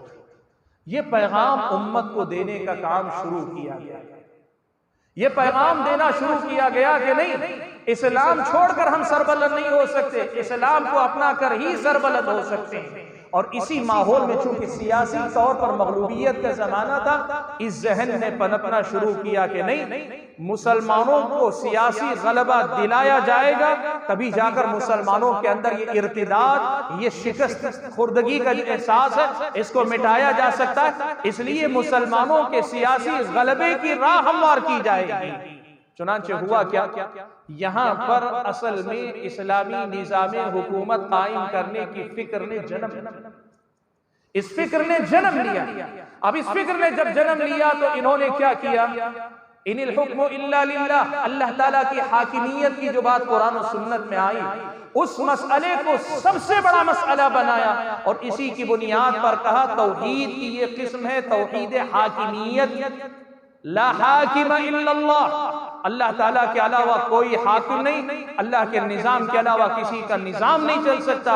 निजाम इस्लाम के निफाज के लिए कोशिश करेंगे, निफाज इस्लाम के लिए हम कोशिश करेंगे, इस्लाम के सियासी गलबे के लिए हम कोशिश करेंगे। ये काम शुरू किया गया। मैं यहां दो बातें अलग अलग करना चाहता हूं। सबसे पहली बात तो ये कि देखिए हमारा अपना मौक़िफ़, हम अहले हदीस हजरात का मौक़िफ़ इस सिलसिले में बहुत वाज़ेह है, और वो मौक़िफ़ ये है कि इस्लाम या अहले इस्लाम या मुसलमानों की खिदमत के लिए सोचना, मेहनत करना, ये सोच अपने आप में काबिल मुबारकबाद है। और जिसने भी सोचा, यहां तक सबके साथ हमारा इत्तेफाक भी है, हम सब उनके साथ। लेकिन जो तरीक़ेकार मुतय्यन किया गया ना कि सियासी गलबा या हाकिमियत या तौहीद हाकिमियत या फिर ये कि इमामत और खिलाफत ही के रास्ते से इनकलाब बपा हो सकता है, ये फिक्र हमारे अपने नुक्ते नजर के मुताबिक एक मुनहरिफ फिक्र है। हम इस फिक्र से इत्तेफाक नहीं रखते। क्यों नहीं रखते, इसकी तफसीलात काफी लंबी है, आज इस पे मुझे बात नहीं करनी, लेकिन मौक़िफ़ के तौर पे ये बात आपके सामने वाज़ेह रहे। लोग कहते हैं जमात इस्लामी में अहले हदीसों में क्या फर्क है, यही फर्क है, वो जिन बुनियादों पे कायम, उन बुनियादों से हमारा खुला इख्तिलाफ है। लोग ये कहते हैं बहुत सारी अल-इख्वानुल मुस्लिमून हैं, फलान तंजीमें, उनसे आपका क्या इत्तेफाक? इत्तेफाक हमारा आम है कि हम इस्लाम का गलबा सब चाहते हैं, लेकिन इस्लाम के गलबे का तरीका क्या होना चाहिए? हम मानते हैं इमाम मालिक के उसूल को कि ला यस्लुह आखिरु हादिहिल उम्मह इल्ला बिमा सलुह बिही अव्वलुहा, इस उम्मत के बाद के लोग उसी रास्ते पे चल के फिर से सही हो सकते हैं जिस रास्ते पे इस उम्मत के पहले लोगों ने काम किया था। हमारे पास दावत असल है, तौहीद पहले है, इत्तिबाए सुन्नत पहले है, बिदात और बिदात का इजाला खातिमा पहले है, और हुकूमत का, सियादत का, क़ियादत का मरहला बाद में है। और वो भी खुद ब खुद आएगा। अल्लाह ताला वो वक्त लाएगा जैसे अल्लाह के नबी ने मक्का से शुरुआत की, हालात बदलते बदलते मदीने के हालात पैदा हुए तो आएंगे। ये हमारा वाज़ेह मौक़िफ़ है। हम पहले नंबर पे हाकिमियत, हुकूमत, निज़ाम, निफाज़ इस्लाम के नाम पे काम करने को हम मनहजी एतबार से एक इन्हिराफ मानते हैं। तो टोक बात है हमारे पास इस सिलसिले में कोई किसी किस्म का इस्तेमाल नहीं, और इसमें कोई वो भी नहीं, वो जो जंग लड़ी रहती है ना कि मेरा मसलक तेरा मसलक वाली बात नहीं। ये किताब और सुन्नत और सलफ़े सालिहीन की तालीमात की रोशनी में एक वाज़ेह फर्क है, मनहजी फर्क है। इल्मी बुनियादों पे इख्तिलाफ का आप चाहें जितनी गुफ्तगू इस पे इल्मी बुनियादों पे करना चाहे, दरवाजा खुला हुआ है। लेकिन ये मसला मैंने जैसे कहा इसको बाजू छोड़ दें। लेकिन एक चीज यहाँ हुई, वो क्या है मालूम? अब यहाँ पर हुकूमत, क़ियादत और इमारत का मसला सबसे पहले नंबर पर आया ना, तो गैर शऊरी तौर पर मैं ये मानता हूँ, मेरा हुस्न ज़न है, वरना कहने वाले तो कहते हैं कि जानबूझकर ये शियों की ईजाद है, लोग यहाँ तक कहते हैं। लेकिन मैं दियानतदारी के साथ ये बताऊं, मैं जितना पढ़ा, जितना समझा, उसकी रोशनी में मुझे ये समझ में आता है, शायद गैर शऊरी तौर पर सही, लेकिन हुआ क्या मालूम है आपको? मैंने आपको बताया था राफिदियों के कितने उसूल हैं, कितने? 7, 6 ईमान की बातें और 7वीं बात इमामत का मसला। और इमामत के मसले को मैंने आपको बताया, 6 बातों का दारो मदार भी वो इमामत के मसले पे रखते हैं। याद है ना बात आपको? याद है? इमामत असल है, इमामत पर फिर सारे दीन की दारो मदार। ये जो बात इस्लामी निज़ाम हुकूमत क़याम करने को मकसद और इसे तौहीद हाकिमियत का नाम देकर अपनाई गई, तो इमामत और खिलाफत का मसला इनकी नज़र में वैसे ही सबसे पहले नंबर पे आ गया जैसे शियों के पास इमामत का मसला पहले नंबर पे आ गया। हाँ, फर्क एक था। वो फर्क क्या था? वो फर्क ये था कि शिया मानते हैं कि इमामत खिलाफत सिर्फ खानदान रसूल में हो सकती है, खानदान रसूल के अलावा किसी और की नहीं हो सकती।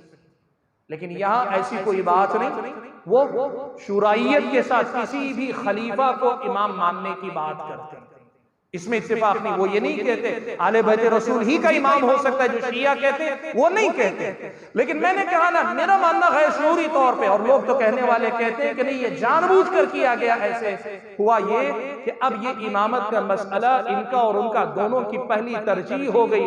और जाहिर बात है, जब मकासिद में इत्तेफाक होता है तो दोस्तियां नजदीकियां खुद ब खुद बढ़ती हैं,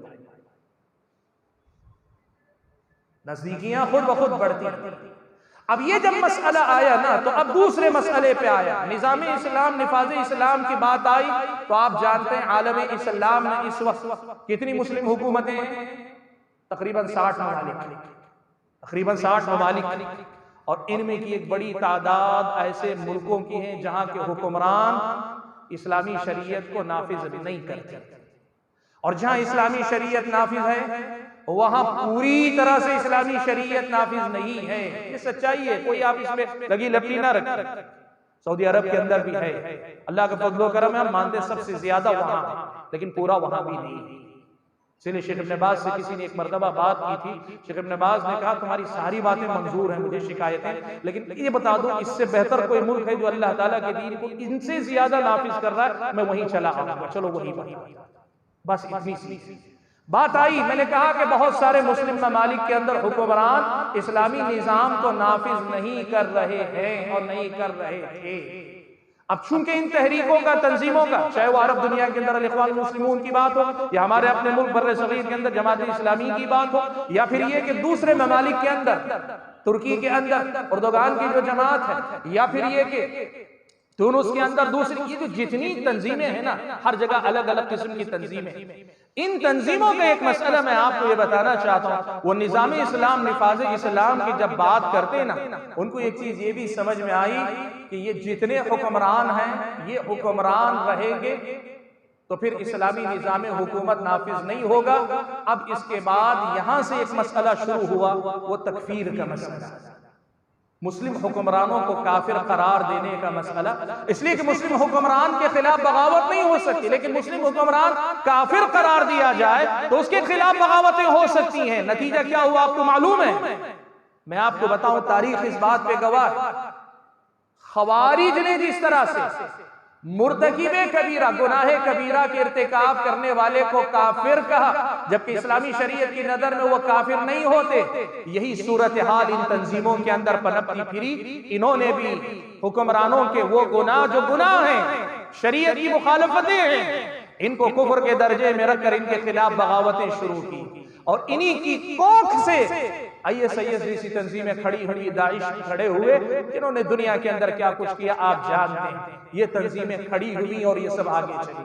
लोग पूछते हैं, लोग ये कहते हैं आप लोग हुक्मरानों की तायीद करते हैं, आप लोग तागूत के साथ खड़े। नहीं, हम किसी के साथ नहीं, हम किताबुल्लाह और सुन्नत रसूलुल्लाह के साथ खड़े। हाँ, इन हुक्मरानों की जो खामियां, कोताहियां, उनके साथ निपटने का हम वो तरीका अपनाते हैं जो तरीका सहाबा और ताबीन ने अपनाया। ऐसा नहीं है कि हम सऊदी अरब के या अरब ममालिक के, खलीजी ममालिक के, या मशरिक के, मगरिब के, पाकिस्तान के, मलेशिया के हुक्मरानों को क्लीन चिट देते। नहीं, अल्लाह के बंदो, ऐसा नहीं है।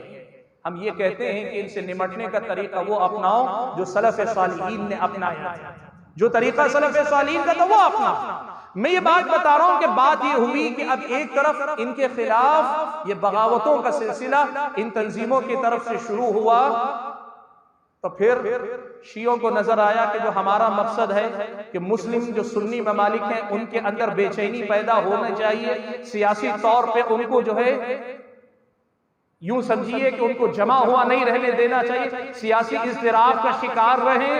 इसमें शियों ने पूरी तरीके से साथ दिया, शियों ने इसमें पूरी तरीके से साथ दिया।